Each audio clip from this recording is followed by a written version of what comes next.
Mega power star Ram Charan పేరు దేశవ్యాప్తంగా చాలా రోజుల నుంచి తెగ మారుమోగుతున్న విషయం విదితమే. ఆయన RRR సినిమా తర్వాత ప్రపంచవ్యాప్తంగా అభిమానులు సంపాదించుకున్నారు. దీంతో గ్లోబల్ స్టార్గా రామ్ చరణ్ పిలుచుకుంటున్నారు ఆయన అభిమానులు. దీంతో రామ్ చరణ్ పేరు ప్రపంచవ్యాప్తంగా మారుమోగుతోంది. ప్రస్తుతం వరుస 12 సినిమాలతో ఫుల్ బిజీగా ఉండగా ఇటీవలే పెద్ద సినిమా గ్లిమ్స్తో మన ముందుకొచ్చారు. దీంతో ప్రపంచవ్యాప్తంగా గ్లిమ్స్ అదిరిపే లెవెల్లో వైరల్ అయిన విషయం విదితమే. ముఖ్యంగా జపాన్ దేశంలో కూడా రామ్ చరణ్ అభిమానులు ఫుల్ ఖుషి అవుతున్నారు. ఎప్పుడైతే పెద్ద సినిమా రిలీజ్ అవుతుందో ఆ రోజు కోసం అందరూ ఎదురు చూస్తున్న విషయం మనకందరికీ తెలిసిందే. ఇకలా ఉండగా రామ్ చరణ్కి ఎన్నో అరుదైన గౌరవాలు ఇప్పటికీ లభించాయి. ఇటీవలే లండన్లోని ప్రఖ్యాత మేడం టొస్సాడ్స్ మ్యూజియంలో రామ్ చరణ్ మైనపు విగ్రహాన్ని తానే ఆవిష్కరించుకున్న విషయం తెలిసిందే. ఈ అరుదైన ఘట్టానికి సంబంధించిన వీడియోలు, ఫోటోలు నెట్టింట్లో తెగ వైరల్గా మారుతున్న విషయం మనకందరికీ తెలిసిందే.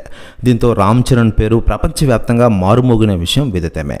రామ్ చరణ్ నటన గురించి ఇప్పటికీ చాలామంది స్పందించిన విషయం తెలిసిందే. అయితే లేటెస్ట్గా అందుతున్న సమాచారం ప్రకారం రామ్ చరణ్కి ఢిల్లీ పెద్దలు అరుదైన ఘన సన్మానం నిర్వహించనున్నారట. ఢిల్లీ గడ్డపై రామ్ చరణ్కి అరుదైన గౌరవం దక్కబోతుందట.